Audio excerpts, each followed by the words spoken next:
आम से दिन जो घर बाहर आसीलु आमको जना जाता कि तुम झील देह खराब बाटर कहले तुम झील हैंगिंग आमको कौन सी पर्टिकुलर इनफर्मेशन देलेनी हॉस्टल तरफ हॉस्टल ओनर जी कहते आम घर रूम भांगी पशिलु आमको कौन पर पचारे कि तुम झी आम अलरेडी कंटाक्ट करूँ सी कहले रूम रे शोचती आम फोन कला उठाऊना कबाट बाड़े उठाऊना जदि ये सब जिनस थिला तुम सडन फोन करी कौच कि नाई देह खराब ताने तुम देखीच हाँ ना नहीं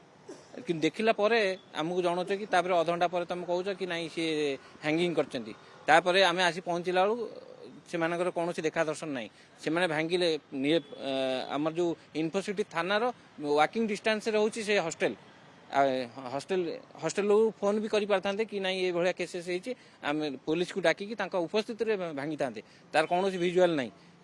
आम आसला पूर्व आमको पचार दरकार थिला कि कहीं